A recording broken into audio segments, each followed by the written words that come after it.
सब चीज इसी ओर संकेत करता है कि भाई लोकतंत्र के अंदर अगर आप जनता के अधिकारों को छीनेंगे तो उस पर फिर विद्रोह होता है। तो इसलिए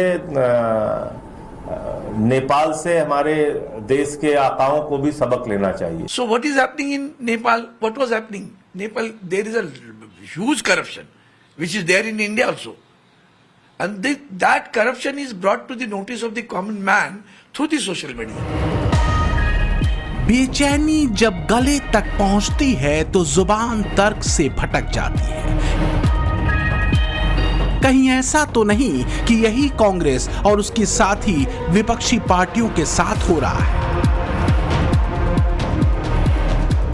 विपक्षी नेता नेपाल के घटनाक्रम में भारत के लिए सियासी संकेत खोजने में लगे हैं। सभी नेता ये बताने में लग जाते हैं कि नेपाल भारत के माहौल में अंतर कुछ भी नहीं। वो कहते हैं मोदी सरकार में भ्रष्टाचार चरम पर है, भ्रष्टाचार सामने नहीं आ रहा क्योंकि दबाया जा रहा है। मोदी सरकार वोट चोरी करके बनी। डायनामिक एक्सप्लोसिव आपको सबूत देने वाले हैं। पूरे देश में नारा चल रहा है, वोट चोर गद्दी चोर का नारा चल रहा है। आग जैसे फैल रहा है क्योंकि सच्चाई है और हम आपको दिखाएंगे। हिंदुस्तान के युवा आप अच्छी तरह सुनिए, सच्चाई है कि वोट चोरी करके सरकारें बन रही हैं। हम गारंटी करके आपको प्रूफ देने वाले हैं। धन्यवाद। नहीं, जो बीजेपी के लोग एजिटेट हो रहे हैं, मैं उनसे कहना चाहता हूं आप एजिटेट नहीं होइए, क्योंकि हाइड्रोजन बम जब आएगा सारा का सारा साफ हो जाएगा। वैसे कहा जाता है कि राहुल गांधी ने जो पहला एटम बम फोड़ा था उसकी आवाज ठीक से कांग्रेसियों तक ने नहीं सुनी। पूरे इंडी गठबंधन की तो बात ही छोड़िए। अब बात हाइड्रोजन बम की है। बापू के बंदे और मोहब्बत की दुकान चलाने वाले कभी एटम बम तो कभी हाइड्रोजन बम वाली शब्दावलियों में क्यों अटके हैं? क्यों नेपाल की हिंसा में और नेपाल के तख्ता पलट में उनको अपनी राजनीति का एक मार्ग चमकता हुआ दिख रहा है? क्या भारत नेपाल की परिस्थितियां वाकई एक सी हैं? 2014 से पहले और आज के भारत में क्या कुछ भी नहीं बदला? या चुनावों में बार बार हार से हताश विपक्ष को नेपाल मॉडल से ही उम्मीद दिखती है? एक कहावत बड़ी आम है कि रंग लगे ना फिटकरी और रंग भी चोखा। क्या विपक्ष नेपाल में हुए तख्ता पलट के बहाने अपना सत्ता वाला रंग चोखा करने की फिराक में? मोदी को चुनावों में नहीं हरा पाए तो विपक्ष के लिए पहले ईवीएम दोषी था, फिर चुनाव आयोग को दोषी बना दिए, अब वोट चोरी वाला चूरन बांटा जा रहा है क्योंकि अपनी जेब में देश के भविष्य के लिए कोई विजन तो है ही नहीं। तो क्या करेंगे? यही सब कर रहे हैं, शॉर्टकट मारने की होड़ मची हुई है।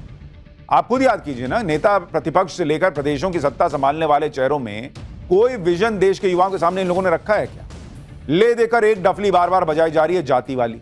जो लोग नेपाल वाले ख्वाब के भारत में सिद्ध होने का मंत्र जप रहे हैं वो भी जानते हैं कि ना तो नेपाल के मौजूदा हालात की तुलना भारत से की जा सकती है और ना ही मोदी की तुलना नेपाल की सत्ता से बेदखल किए जा चुके ओली से।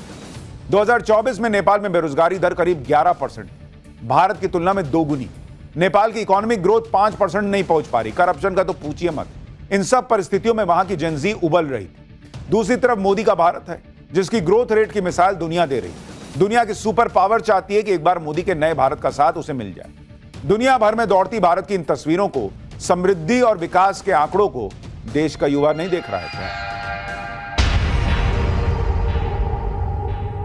भारत की उपलब्धियां, भारत की दुनिया में धमक, भारत का दुनिया में बुलंद होता इकबाल एक तरफ और नेपाल एक तरफ। कहीं ऐसा तो नहीं कि मोदी से सियासी अदावत में उनके विरोधी अब अराजकता की तस्वीरों से गहरी उम्मीदें बांध बैठे? कांग्रेसी नेता एक्स पर पोस्ट करते हैं, अभी नहीं तो कभी नहीं। सुप्रिया श्रीनेत लिखती हैं कि वोट चोर गद्दी छोड़ की बात आग की तरह फैल रही है, थोड़ा वक्त दीजिए, देखिए आगे क्या होता है। कांग्रेसी वीर रस से भरा एक और मैसेज श्रीनिवास गिराते हैं, लिखते हैं थोड़ा इंतजार करो, वोट चोरों को छिपने की जगह नहीं मिलेगी। एक और मचलते कांग्रेसी प्रवक्ता उवाजते हैं, कल से नेपाल में भी वोट चोर गद्दी छोड़ के नारे लग रहे हैं। और बस इसी बात को समाजवादी ब्रिगेड के सेनापति अखिलेश आगे बढ़ाते हैं। तो ये डकैती हो रही वोट की, जो बात मैं कहना चाहता हूं, इसी तरह की वोट की डकैती होगी तो हो सकता है जो आसपास के देशों में जनता सड़कों पे दिखाई दी, हो सकता है जनता भी सड़क पर दिखाई दे। तो क्या अब बात यहां तक आ गई कि जो भी हो, देश की जनता नेपाल से सबक ले और मोदी से कुर्सी छीनकर वहां विपक्ष को बिठा दे?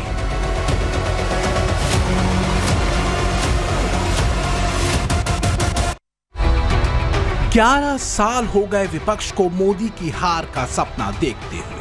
दिक्कत यह है कि ब्रांड मोदी को काउंटर करने के लिए विपक्ष अभी तक अपना विजन देश के सामने नहीं रख पाया। वो ले देकर जाति भेद की राजनीति में अटका है, तुष्टीकरण के पुराने दांव में फंसा है और वोट बैंक के सिवा उसे कुछ और नहीं दिखता। तो क्या इसलिए विपक्ष भड़काने, उकसाने, भ्रम फैलाने और वोट चोरी जैसी काल्पनिक आरोपों के दाव को आजमा रहा है?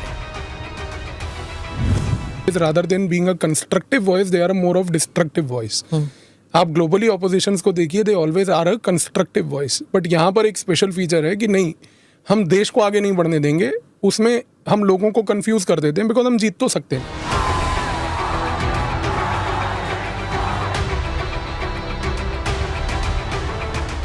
जिस जेनजी का नाम लेकर विपक्ष मोदी पर प्रत्यक्ष अप्रत्यक्ष वार करता है, उसने ही 2014 के बाद से लगातार मोदी के विजन, वर्जन और डिटर्मिनेशन पर मुहर लगाई है।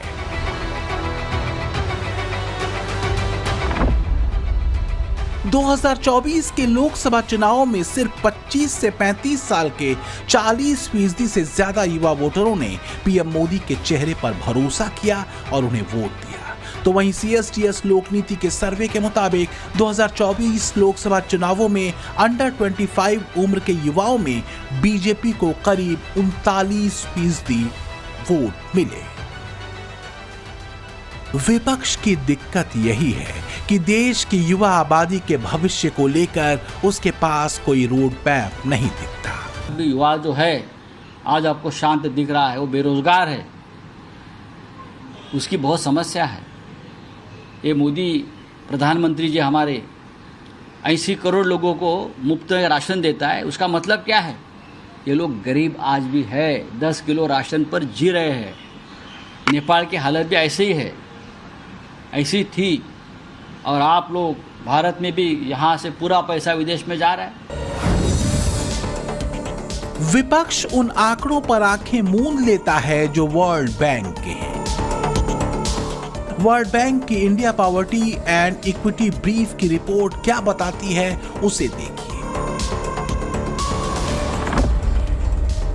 रिपोर्ट बताती है कि 2011-12 में भारत की आबादी का करीब 16.2% हिस्सा गरीबी रेखा से नीचे था और 2022-23 में यह घटकर 2.3% हो गया। यानी बीते 11 सालों में 14% लोग गरीबी रेखा से ऊपर उठे। नंबर्स में ये आंकड़ा करीब 25 करोड़ पहुंचता है। 10 वर्ष में 25 करोड़ से ज्यादा गरीब। For more of such videos, do like, share and subscribe to ET Now Swadesh.